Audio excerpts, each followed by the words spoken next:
Thank you, Ludmil. Thanks to the organizer for organizing this event. It's very nice. Also given the times to be able to reach out. So this talk is special in the sense that, to me, in the sense that I follow a rule, one talk, one idea. And I've always done that. So this is different, but why not? These two topics are actually connected because they both deal with sheaves on curves on surfaces. And the main tool used is the decomposition theorem of Bellinson, Bernstein, Deligne, and Gabber. So I thought that they would go together well. So these are two projects that I'm going to report on. The first is on P equal W, and that's joined work with Maulik Shen and with Maulik. And the second one is related to the O'Grady 10 manifold, and that's joint work with Antonio Rapagnetta and Giulia Sacca. So let me now use red. So the setup, I'll start first with P equals W. So the setup is one of a curve of genus 2. And then I fix a rank and I fix a degree, and I want them to be coprime for smoothness of the moduli spaces. The moduli space I'm interested in is the moduli space of Higgs bundles of that rank and that degree. So these are vector bundles of rank n together with a twisted endomorphism. And we consider the moduli space by introducing the usual slope stability. And as it turns out, this moduli space is quasi-projective. It's just made of one component. It's smooth. That's why I picked the rank and the degree to be coprime. And it has a dimension, which I didn't have time to look up, but if my memory serves correctly, is what I wrote here. Anyway, it doesn't matter. Now, one thing that it's not, two things that it's not, is that it's not affine and it's not projective, so it's in between. And I'm interested in a second moduli space, which turns out to be diffeomorphic to it. And that's the Betti moduli space. Betti moduli space is the moduli space of representations of the fundamental group of the curve. Now, if I had degree 0, I would just take the fundamental group of the curve.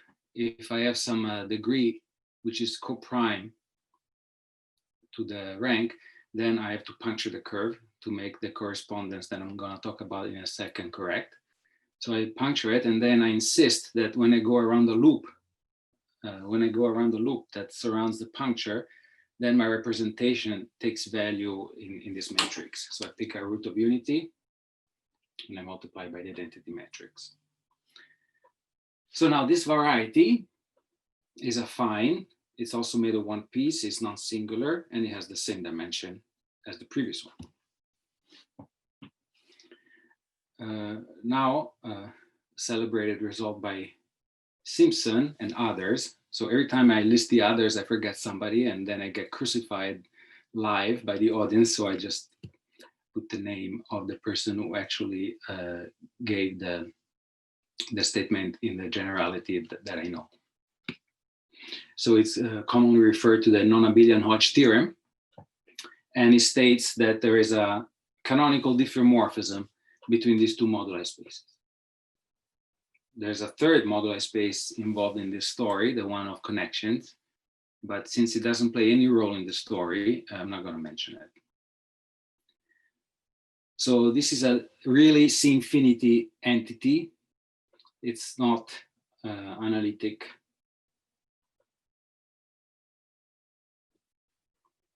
And it's not algebraic. So what it gives is an isomorphism in cohomology. It's true over the integers, so it's true also over the rationals. Everything I say in this talk is about the rationals because we use the decomposition theorem. So we get this canonical isomorphism over here. And so under this isomorphism, we want to think of the two cohomologies as the same. But as I said, this diffeomorphism is not algebraic, so there's no reason why you should preserve additional structures that come from algebraic geometry.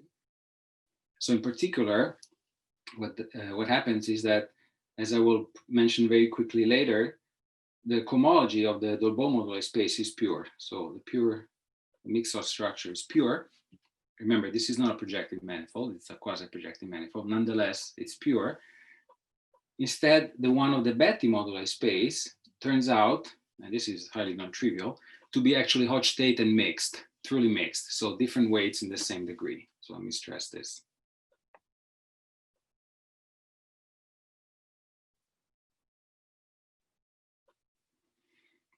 Now, baby example just to see what's going on. If I take this problem with rank 1 and degree 0, they're not coprime or they're coprime depending on the definition. In any case, the moduli spaces have all the properties I listed so far, and the moduli space for the Dolbeault problem is the cotangent of the curve. And so by retraction to the zero section, the cohomology is pure. But the representations are like C star raised to 2 times the genus. And so we get a truly mixed Hodge state structure. So for example, if you take C star to the 2, then you will have that H2 has weights in degree 4. So you can ask the following question. We have this isomorphism, and we know because of this remark given by fact 1 and 2, purity and Hodge state, that the weight filtrations do not correspond. So on the left-hand side, we know that the weight filtration is the filtration by degree, so essentially it's trivial. So there's not much to say as to which filtration corresponds to it on the right for the Betti. So trivial will correspond to trivial. On the other hand, the Hodge state non-trivial filtration on the Betti moduli cohomology, it's a highly non-trivial, so it's fair to ask, under this diffeomorphism between the Betti moduli space and the Dolbeault space, so under this diffeomorphism, what filtration corresponds on the Dolbeault cohomology to the weight filtration on the Betti cohomology? So this is the question, or a question you can ask yourself. So now I want to lead to a conjecture, so let me introduce one additional structure that the Dolbeault moduli space has and that the Betti does not, and that's the Ichimorphism. Now the Ichimorphism, it's a map onto an affine space starting from the Dolbeault moduli space, and it assigns to a Higgs bundle the characteristic polynomial of the endomorphism. So it's an equation that looks like this, and its sections, its coefficients. So let me explain. This is an equation where T is the coordinate in the total space of the canonical bundle, and the AIs are sections of the pluricanonical bundles. So this defines a curve inside of that surface called a spectral curve. Every bundle with such an endomorphism gives rise to such a curve. And this is the morphism. Now, as it turns out, even if it's totally unclear from the definition, this morphism is rather remarkable because, first of all, it's proper. And then it has many other properties. In particular, one of them is that the fibers are connected. And it was Ichim that first observed that the fibers have a geometric description, which is really remarkable. So if I take one of these spectral curves, which is the target of the Ichimorphism, and I take one that is smooth, then canonically the fiber can be described as a moduli space of line bundles on the curve, the Jacobian with some degree.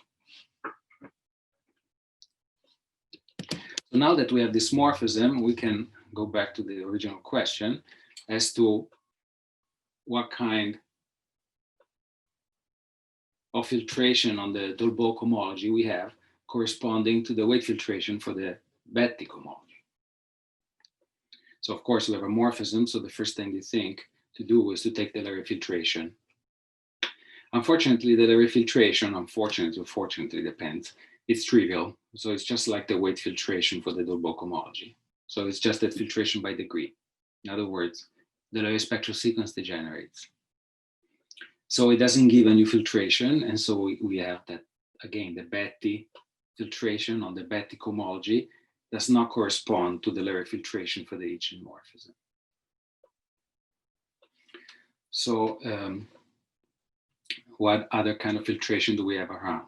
Well, the filtration, another filtration that we have around comes again from the morphism, but it's a different version of the layer filtration called the perverse layer filtration. So let me go one step further and let me say how somehow we came to suggest that the weight filtration on the Betti side should correspond to this perverse filtration. So the cohomologies are isomorphic, and inside of this degree 2 cohomology, by explicit calculation, you find a certain class that on the Dolbeau side is the first Chern class of an ample line bundle on the Dolbeau moduli space. And on the other side, it's not the Chern class of any holomorphic line bundle. Of course, it's the Chern class of a complex line bundle, but not a holomorphic line bundle. And moreover, it has weight 4, so it's a really strange class. The fact is that Hausel and Rodriguez Villegas, in a joint paper, when the rank is 2, made a remarkable discovery. So we're working on the Betti side, which is affine. They discovered what they call a curious hard Lefschetz. A curious hard Lefschetz, to them, turned out to be the following isomorphism. You take the graded part of the weight filtration, and then you take the cup product, and then the cup product acts on this graded space and gives isomorphisms in certain degrees, which I don't write down because it doesn't really matter. So here we have a class which is not the class of a line bundle on an affine space, giving an isomorphism that looks like a hard Lefschetz isomorphism. And that's why they call it the curious hard Lefschetz, because it looks like a hard Lefschetz, but everything is wrong. The space is affine, and the class is not the one of a line bundle. However, when Rodriguez Villegas gave this talk, Luca Migliorini and I were in the audience, and as soon as he wrote this isomorphism on the blackboard, I mean, the moment he wrote this arrow, Luca was on the opposite side of the room, and he and I turned around and looked at each other because we've been working for over a decade on the relative hard Lefschetz theorem, and this looks like a relative hard Lefschetz theorem. It looks formally the same. So if you look at these two equations, then it's clear to everybody that there's one way in which one could explain the other, namely if the two filtrations were the same. And so that's how, after talking with Hauser, we started working on this idea that the two filtrations should be the same. There's a numbering involved, but that's not important. So we conjectured that the weight filtration on the Betti cohomology under the Non Abelian Hodge Theorem isomorphism should correspond to the perverse layer filtration for the Ichimorphism. So I'm not going to define what the perverse layer filtration is, but it's like every time you have a morphism, you get such a filtration, just like the layer filtration, but it's different. And it's different, it gives different kind of information, and it has this wonderful property, the symmetry property, expressed by the hard Lefschetz theorem, which the layer filtration doesn't have. So the theorem I'm going to report on today is the following. So first, let me say that when Luca, Tamas, and I worked on this problem in 2010, we proved the following theorem. So we proved the conjecture in a case, namely when the rank is 2. So when the rank is 2, let me see if how did I do it. So let's put all the ranks and the genera on the XY plane. So every genera and rank 2. So we prove the theorem in this case. And today I'm going to report on joint work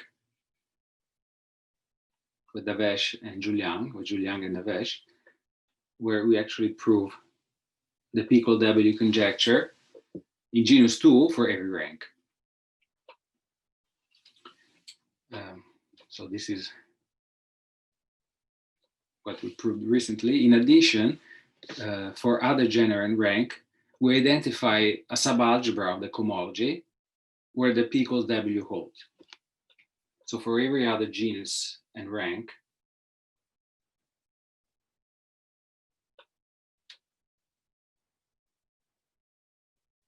we have a subalgebra where we are able to verify the P equals W. I will describe briefly what this subalgebra is a little bit later, but it's rather large, but at the same time, it's not the whole ring. So this is what I tried to say here in this second point. And since I haven't introduced the tautological classes, I'm not going to say what the third point is right now. I'll come back to it later. By the way, if you have any question at any time, please feel free to ask.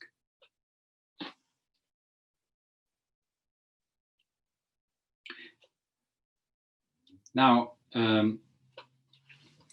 it's not clear from what I'm going to say now. However, there is after several considerations, one can actually state that the P equal W conjecture is actually equivalent to a product of the perverse filtration with respect to cup product.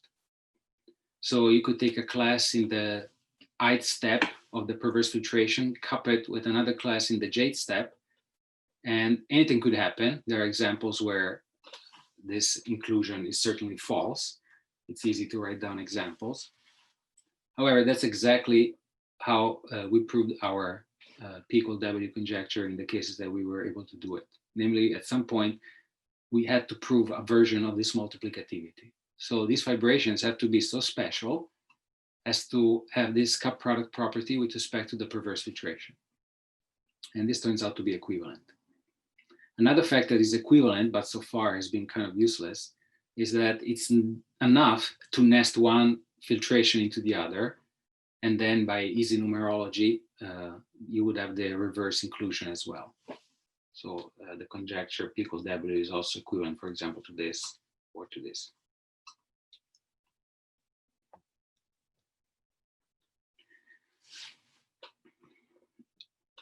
So my former student, Zhili Zhang, who actually will reappear later in connection to a result that Juliang and Davesh and I used, actually studied this problem of the multiplicativity and essentially proved that this multiplicativity holds in several contexts, which are related to certain kind of moduli spaces. It's not a general result, but it's quite a surprising result because these are quite complicated moduli spaces that arise, and in which within a class of moduli spaces is able to characterize among these moduli spaces the ones for which the multiplicativity holds.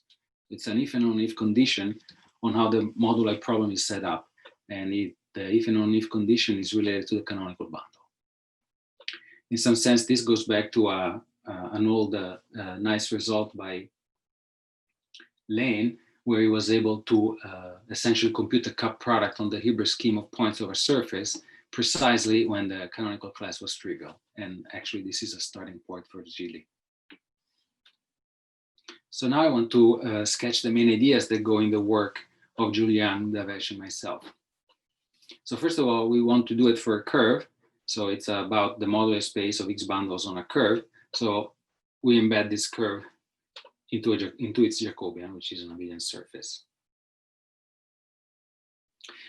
Then, because we are in an abelian surface, we can deform the tangent, the normal bundle of the curve inside the surface to the surface. So we have this deformation to the normal cone construction. So we have a family of surfaces parameterized by the line. And for the parameter 0, we get the cotangent bundle of the curve. And for the parameter t, for every t non-zero, we get the abelian surface. And then we do the moduli problem over this family over A1. So over, again, this line, for the parameter 0, we will have the Higgs moduli space. And over the parameter t, we will have, for every t non-zero, an analogous moduli space for sheaves on the abelian surface. The moduli space for the Higgs bundle is to take sheaves on curves inside the cotangent bundle, and the moduli space for t different from 0 is to take moduli spaces of sheaves inside curves in the abelian surface, but the ones which are inside of this linear system. Remember, the curve C lives in the abelian surface, so I can take rank times the curve and form this linear system. So the nice thing is that now what happens is that this moduli space M over A is compact, whereas this is not compact. And this was happening also here, by the way, and it's reflected after you take the moduli spaces. So you can deform the X moduli space to a compact hyperkähler geometry. And this is one observation. Now, not only you can deform the moduli spaces, but you can deform the Ichim map. Remember, this is a moduli space over moduli spaces of sheaves of curves on inside of some surfaces, right here. So I can take any sheaf, which is going to be supported on a curve on the surface, and send it to its fitting support. So this is just to take care of the fact that the support could actually be, this fitting support in general is different from the scheme theoretic support. And the correct support to attach to this problem is not the scheme theoretic support, but the fitting support. This is an observation by Le Potier. And this means that every sheaf gets a map to its fitting support, and this works in families. So now I have a deformation over A1 of the moduli of Dolbeau into the moduli of sheaves on these abelian varieties, and also the Ichim map gets deformed to the Le Potier map. So now I have this deformation. I want to take a limit as t goes to 0 or as 0 goes to t. It depends on the point of view. So the first thing that comes to mind is to specialize. Now, specialization goes from the central fiber to the general fiber. So it goes in this direction.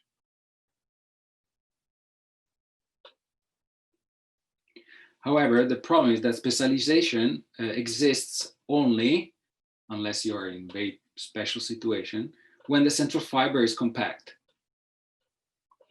Because then what do? You usually take a neighborhood of the fiber, cohomology of the neighborhood of the fiber, and then you map it on one side to the special fiber and on the other side to the general fiber.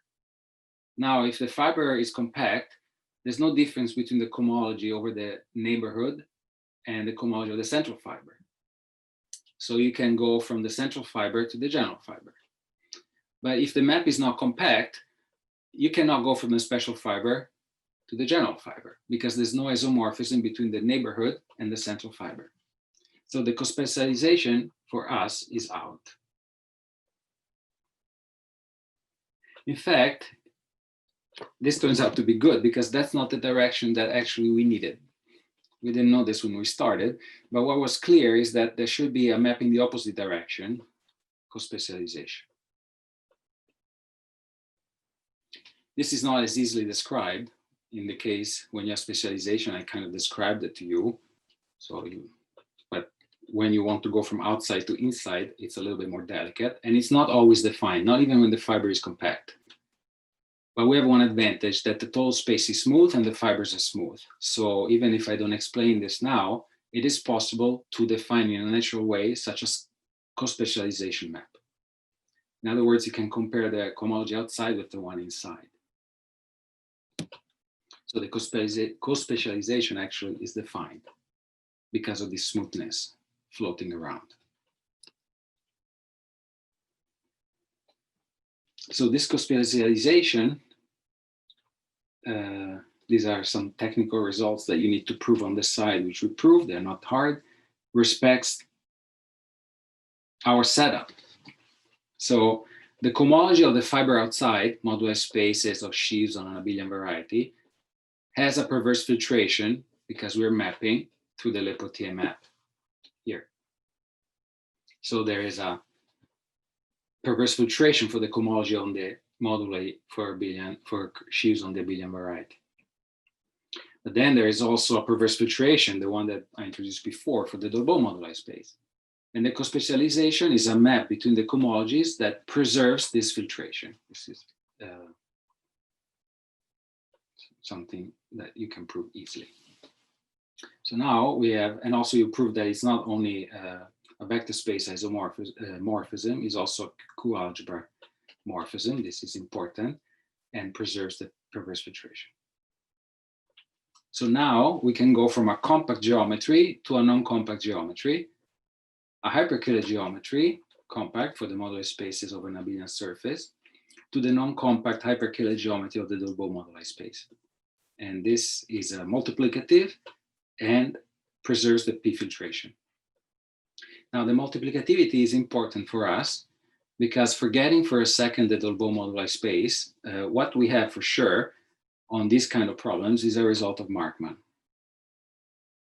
Markman proved this beautiful result that on this kind of moduli spaces, you can introduce universal families and tautological classes, and they generate the cohomology. So the whole cohomology is generated by some obvious classes. What are these obvious classes?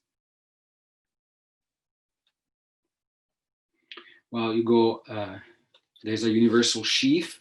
If there's not one, there will be one in K-theory. That's a detail I don't want to get into. And it will be over the curve times the moduli space. You take its Chern character, you break it up according to degree, and then you do the usual thing. You integrate against a class coming from the curve. So you have these elements over here. You pick a class on the curve, you do this cup product, and then you push forward, and you get your tautological class, which depends on a degree K, which is the Chern K that you took, and on a parameter gamma, which is the class in the cohomology of C that you took to produce it. And Markman's result says that these generate the cohomology of the moduli space as a Q algebra. There's a subring in it. I mentioned it before, and this is the time to say what it is. You can take the gammas in the cohomology of the curve, and you can restrict your attention only to the even classes and produce these tautological classes with index K just 0 or 2. Then you produce a subring, a subalgebra, and you call it the even tautological ring. It's strictly smaller than the cohomological algebra. For example, on the curve, you don't take H1, so you lose all those classes. And there's quite a lot of them when you start multiplying with different Ks and different cohomology classes in H1 that you're losing.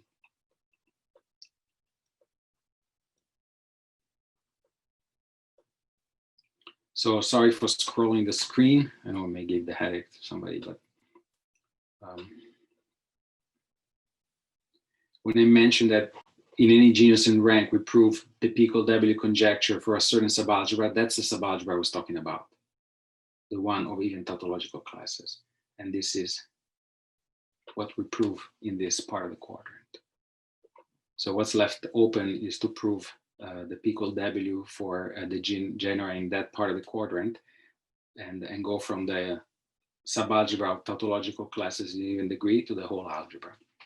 But on the axis, we have the old result for rank 2, and now we have the new result for all genera. So let me scroll again, sorry. So we have this Q algebra homomorphism, cospecialization, and on both sides, we have that the moduli spaces are generated by their tautological classes.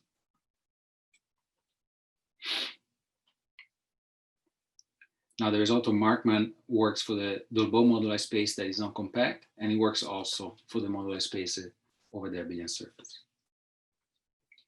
Now the key point, since this cospecialization is multiplicative, is to try to place the generators on the moduli space on the abelian surface in the compact geometry in the right place in the perverse filtration. And then to prove that the perverse filtration in the compact geometry is multiplicative. Because then, if this is true, all this information flows to the left-hand side via the cospecialization. And since the the ring is generated by the tautological classes and tautological classes flow to tautological classes, then you will be done. So you need to prove these two statements, multiplicativity and right positioning of the classes in the perverse filtration in the compact geometry.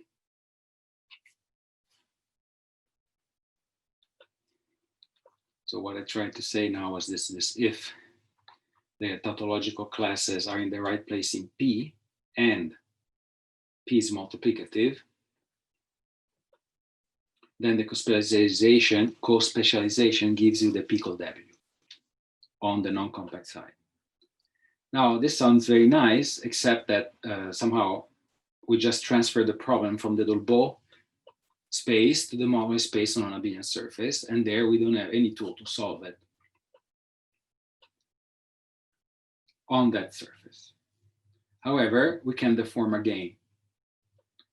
This deformation is in principle similar philosophically to the other one, where we deform the modular space again, and that's fine. So let me say what you're gonna do. You make the surface into a simpler one, product of elliptic curves, and then the class of curves over which you wanna take your sheaves, you take it to be a fiber plus n times another fiber. I put that n tilde, but I think it's the same n, sorry. Anyway. One thing to observe is that the class NC is divisible by n on the abelian surface side, but the class section plus n times a section is not divisible by n. So something has happened. You deform the surface, but you didn't deform the class preserving the divisibility. This turns out to be quite a problem. Nonetheless, you can deform the moduli spaces, and it turns out that you can deform one into the other. Now here I'm cheating a little bit because I'm not exactly taking the moduli space on the product of the elliptic curves. That's too big. I have to reduce it in dimension, obviously because I want it to be the result of the deformation from the moduli space on the abelian surface. So what you do is that you take the map into the determinant, which sends you the sheaf into the abelian surface, but then you take the twisted determinant by using Fourier-Mukai on the abelian surface, and then you reduce. Of course, here when I wrote A, I was kind of silly because what I really meant is that you have to take A to be E cross E prime. So you reduce the modular space on E cross E prime by taking this map and taking the fiber. Okay, that's what I mean by this object over here. Well, that's good because they're deformation equivalent by general results. They both carry Ichimorphism maps, Le Potier map on this side. But what's not true, because of this divisibility being different, prevents this map to be deformed from the left to the right. The total spaces are deformation equivalent, but not the maps. So in principle, even if you prove something after the second deformation, it is unclear with something that has to do with the perverse filtration for the map to be the base of the second map. Even if you prove something about the perverse filtration there, it's totally unclear how to transfer it back to the moduli space of A and its perverse filtration. Okay, but that's a problem that I wanted to discuss later. Of course, first you have to make sure that you can actually prove something after this second deformation. Otherwise, we keep deforming and we keep translating the problem, and then we never really go anywhere. So in other words, can we solve the problem here? Can we have that the tautological classes are in the correct position in the perverse filtration, and can we prove multiplicativity? It turns out that this was actually already done. So the answer is that for this space here, Juliang and my former student, Zili Zhang, actually proved these things in this case. So at least we know that you can you have on this moduli space, and it's a Le Potier map, the statement that you would like to transfer all the way to the Ichimorphism fibration, namely multiplicativity of the perverse filtration and correct positioning of the tautological classes within the perverse filtration. But as I said, these are not deformation equivalent as fibrations, so you have to invent something else in order to transfer this information from this side to this side. So you want to transfer this information. And this is where we use a second great idea by Markman. So he studied the cohomology of these compact Kähler manifolds and their deformations under the action of monodromy, and introduced some operators that relate the cohomology of one of these compact moduli space to another under monodromy. Now, one of the things that he established is that these transformations, Markman monodromy operators,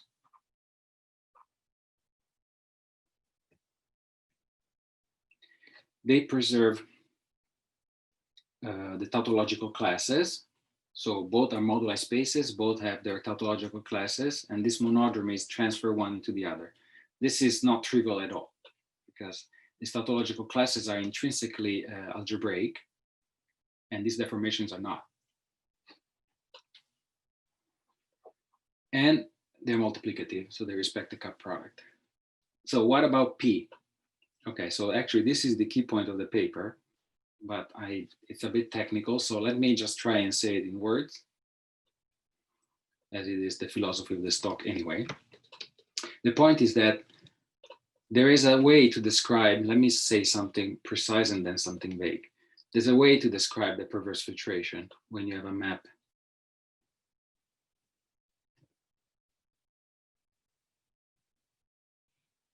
between projective varieties. Let's say that X is smooth, etc. So I pick a line bundle here, which is ample, and I pull it back.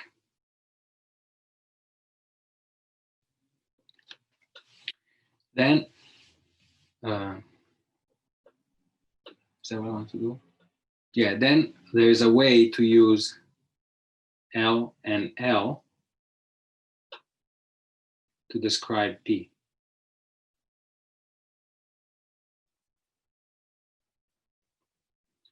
This way is rather explicit, and it's essentially, you give a recipe for the perverse filtration that involves taking kernels and images of iterations of cup products with L and L.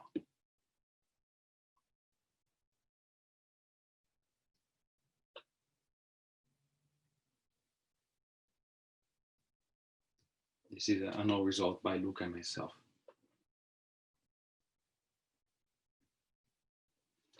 The point is that it's possible to use basic operations in cohomology, classes and cup product, to describe the perverse filtration. So the point that we make, and I'll be vague about it, but I think that the idea is in principle clear, is that we want to identify classes in the cohomology of these moduli spaces that allow us to describe the perverse filtration on both sides. So if cohomology classes that carry this perverse filtration. And then you want to see that once you describe this perverse filtration using these classes, somehow under these monodromy operators, you transfer these classes from one side to the other. And that's exactly more or less what we do. This means that even if the fibrations are not diffeomorphic, the perverse filtrations correspond under their mapping cohomology induced by the diffeomorphism here. But that's as we're done. Because now,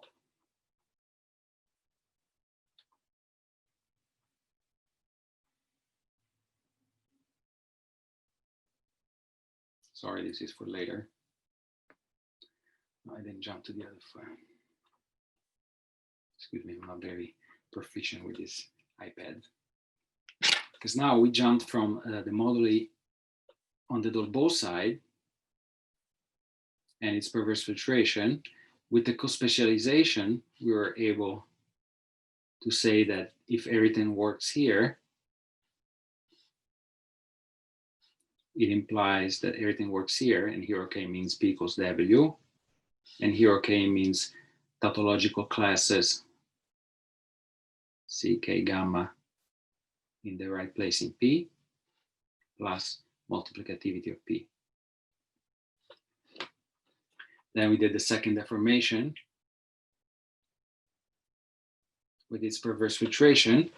And here we still have the same two things because they are coming from Markman, the first result.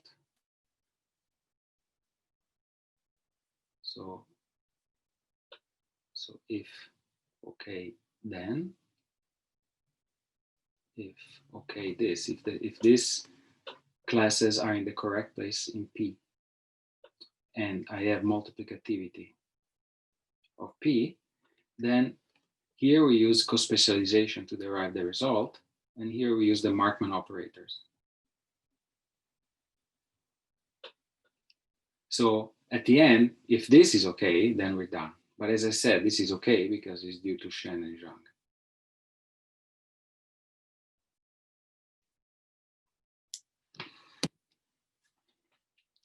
So this gives a proof of the P equal W case, which is complete for genus 2 and any rank. And then P equal W for the even tautological ring. Okay, so this ends this part of the talk, the first part concerning P equal W. And now let me, in the time remaining, try to say something about the second problem.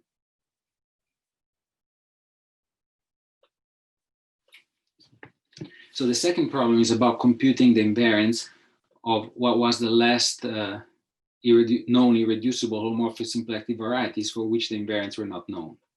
So there are 4 known types of these varieties. These are irreducible, holomorphic, symplectic. By definition, they're compact scalar, simply connected. They only have one symplectic form, up to scalar. And the 4 types, I divided them like this. 2 come from geometry coming from a K3. And this is the Hilbert scheme of endpoints on a K3. And the other one is the sporadic example in 10 dimension due to O'Grady, which I will partially describe in a few minutes. And the other ones come from abelian surfaces. One is the Kummer N. This is, take the Hilbert scheme of the surface. And then the natural map onto the abelian surface by summing up. And then you take the fiber. That's a Kummer N. I wrote dimension is 2n, but that's not quite right. I mean, the dimension is 2n minus 2 for in this case, but you'll forgive me. And then coming also from the abelian surface, there is a second sporadic example in dimension 6 called O'Grady 6. Now, of course, these are the only 4 known, so you would like to know something about them. So in particular, their invariants. So the Hodge numbers for the Hilbert scheme of points and for the Kummer were computed by Götze and Sergel. Götze originally computed the Betti numbers, and Götze and Sergel computed the Hodge numbers. For O'Grady 6, the Hodge numbers were computed by Mongardi, Rapagnetta, and Sacca. So together with Rapagnetta and Sacca, we compute the Hodge numbers of the remaining case, the manifold OG10. And there's a whole deformation type of these when the manifold OG10 comes as a moduli space of a genus 2 polarized K3 surface. We compute, I didn't write it here. Yeah, here it is. We compute its pure Hodge structure, which I write like this for simplicity because otherwise I would have to write some very complicated formula. Essentially, it's assembled from pieces coming from the K3. One piece is a Hilbert scheme of 5 points on a K3. Another one is a 2 symmetric product of the Hilbert scheme of 2 points on a K3, but we have to take it twice. So double its cohomology. And then there's another, subtract from it the square of the same space, and then add a copy of the cohomology of the Hilbert scheme of 2 points on the K3. All these calculations are in the Grothendieck ring of pure Hodge structures, so they make sense. So you get the pure Hodge structure. Remember, that's a semi-simple underlying abelian category. So even if you subtract, the formula gives you the pure Hodge structure. Now, one remark is that because everything comes from a K3, the odd Betti numbers are 0. So immediately afterwards, Green, Kim, Laz, and Robles, by completely different methods, gave another nice proof of the same result if you assume that the Betti numbers are 0. Then by using constraints that come from representation theory on the cohomology of hyperkählers, compact hyperkählers, then they get the same result. And of course, it's conditional on this, but this actually could be proved independently a little bit later by Flocari, Fu, and Zhang, which computed, which have found that the Chow motive of this O'Grady 10 can be written implicitly, not explicitly, as a combination of motives of the K3. So you would have the odd Betti numbers. So using this remark and combining it with the Green, Kim, Laz, Robles, you get also the same result as us. Now I want to try to say how we reach this conclusion. So let me try to explain. So we have an underlying K3 surface polarized by a curve of genus 2. And then later, it has to be general, this pair, but later we can remove that, but it plays an important role in the beginning because the Picard of the K3 is Z, and that simplifies many things. So now there are two moduli spaces you can attach to it, M moduli space and the N moduli space. So the M1 is when you want the Mukai vector, so the class in degree 0, 2, and 4 attached to the problem, to be 0, a curve in the linear system to C, and an even integer, the Euler characteristic of the sheaf. And then you can take it even or you can take it odd. Now, when it's odd, by coprimality considerations, the moduli space is smooth. So when you take it odd, this is smooth.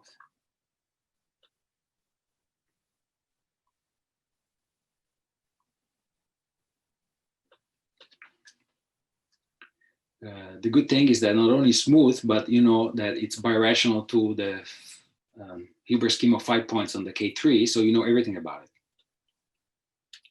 That everything that we need, all the invariants. I mean. Now M is singular, but you know where it's singular. It's singular along its strictly semi-stable locus, which you can describe. And it turns out, this is not easy, that when you blow up that strictly semi-stable locus, you obtain a resolution. That's the O'Grady manifold. And tilde is the resolution obtained in this way. Now I look at this diagram where I define this object. Now I define the blow up. This is the O'Grady manifold. And these maps over here are the Lepotier maps onto the fitting supports. The last ingredient I have to describe is the most important. There's a group scheme acting on the picture over the base. It acts on M tilde, on M, and N. This is the Picard of the curves in the linear system. So it's a group scheme over the parameter space of the curves in the linear system. And it acts by tensor product. So P acts on everything via tensor product. This is a Picard of the universal curve in the linear system. Now, since well, easy considerations say that 8x also has to blow up. You need to prove this, but it's easy. So the point is that now I want to use the decomposition theorem from M tilde and the decomposition theorem for N. So a priori they will be different, and they are different. But then there's a way to tie them together using the group action of P. And that idea comes from a very nice result by Ngo. So let me try to say what's going on. So we want to compare the two decomposition theorems. So first, what is the decomposition theorem? Well, if I have a proper map of algebraic varieties, then I can take the complete direct image of the intersection complex on the domain, and it will split. I write it like this because I want to isolate the supports of the summons. So KS will be a complex, and and this complex has cohomology sheaves supported on some closed subvariety. there's only finitely many of these varieties appearing, and they're called the supports of the map. Moreover, these complexes break up in a specific way as a direct sum of shifted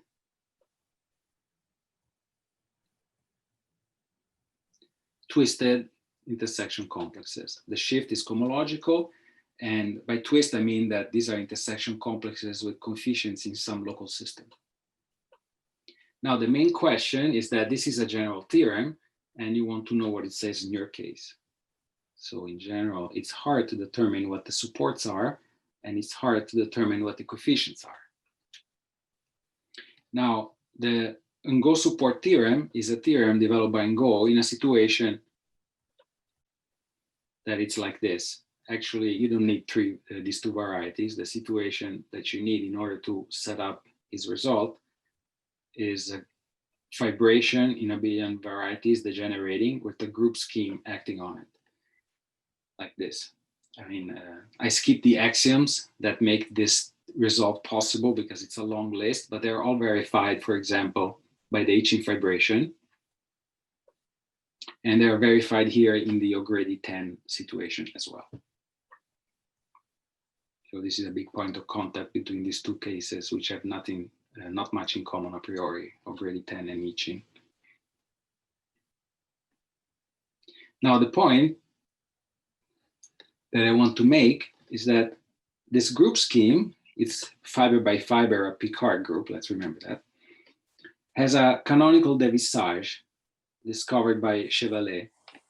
So at every point on the base, it has a quotient given by an abelian variety with kernel, a connected affine algebraic group scheme, which here it's a product of additive multiplicative groups. In the case of curves, this is very concrete. The abelian variety is the pick 0 of the normalization of the reduction of the curve. And the GM and the GA, think of a node, that's the GM, or think about a double curve or double structure, that's the GA.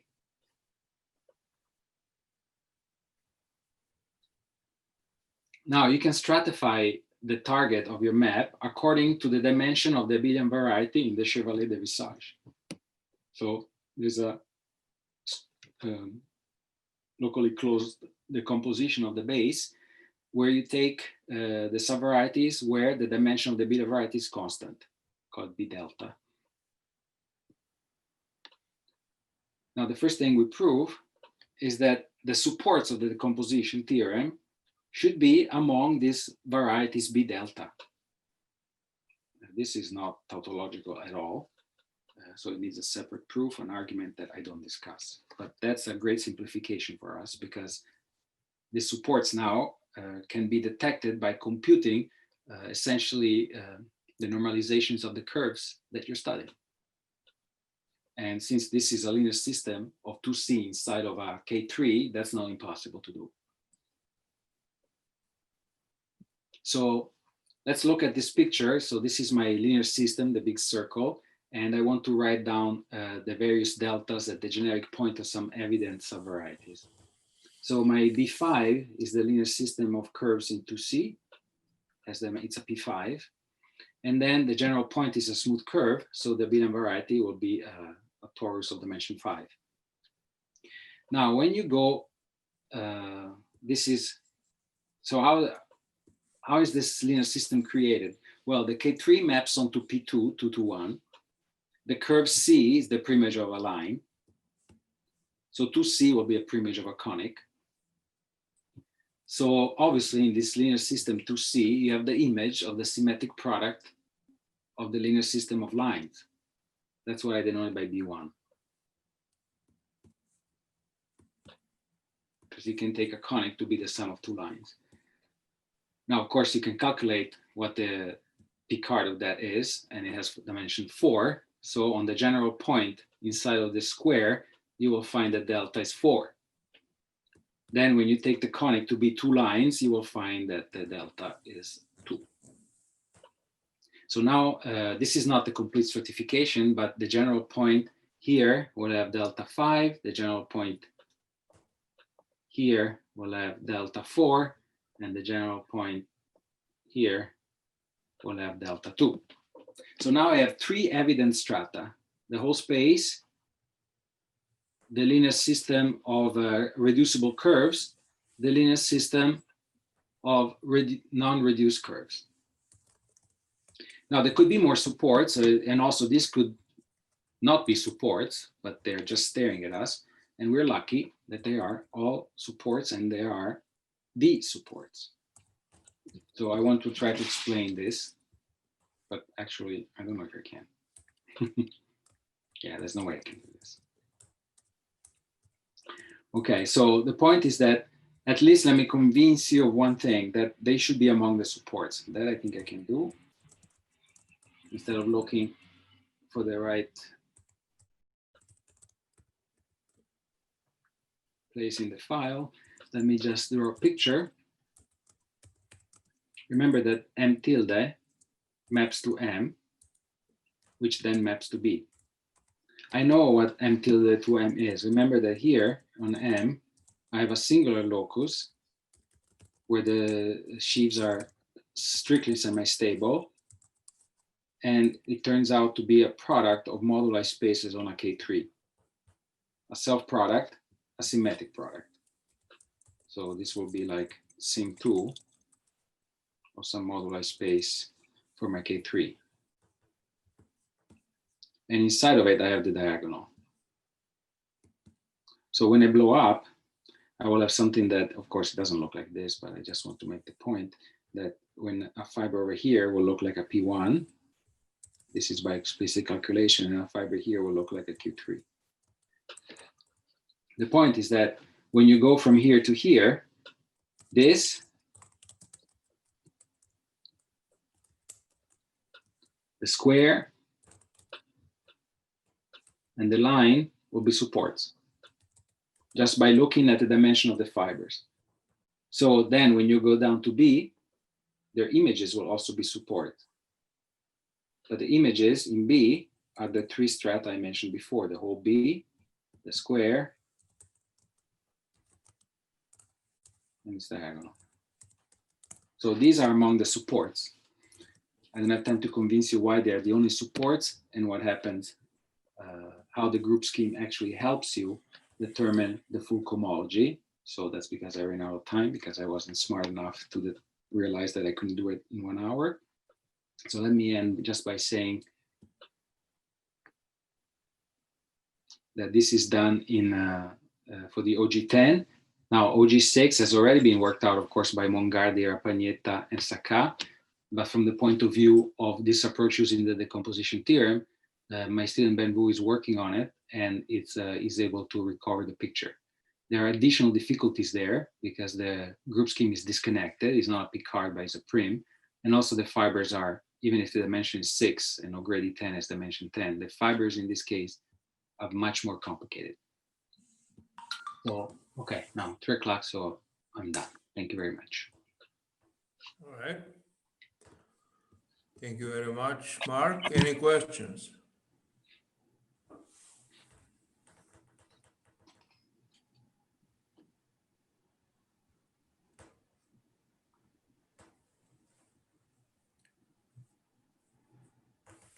Mark? Yes. So away from this bed locus, is the cohomology of the two things the same? So if you restrict... No, that's, if you restrict, sorry, from the non-reduced. Yeah, so if you restrict away from your P2 cross P2, so on P5 minus, so away from the support locus, my understanding is that the two things are basically one torsor for the other. Or Yeah, no, you're right. Yes. So, so on this part, the only important thing is the group scheme. So they have the same cohomology as the group scheme over that part. I see. Then the difference starts appearing here, where the fibers will be having 2 components, the fibers of your map from the moduli space to the base. And now the issue is whether or not the monodromy around the diagonal switches the two fibers or not. Mhm. So in the M tilde case, there's no switch. But in the N case, there's a switch. And so the cohomology will be describable essentially by keeping track of this local system that express the possibility of switches happening or not. Mhm. And in this case, you see on this stratum, there will be a switch, and on the other one, there will be not. And this will have a reflection in cohomology. Do you get something like sim2 of k32 square versus k32 square times k32 square or something?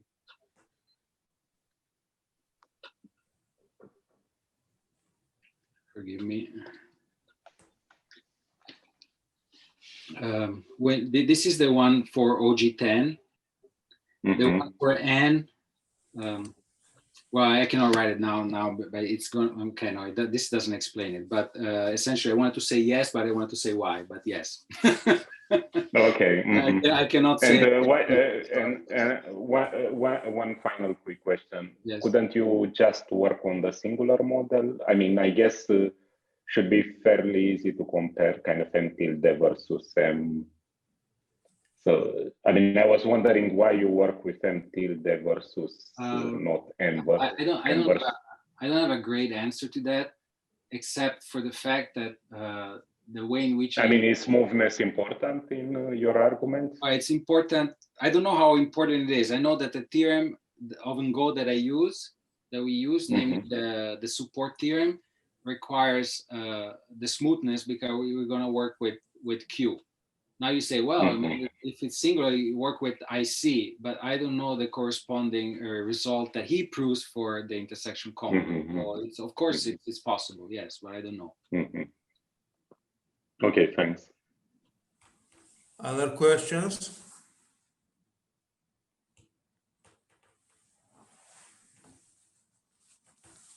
If not, let's thank Mark for the wonderful talk.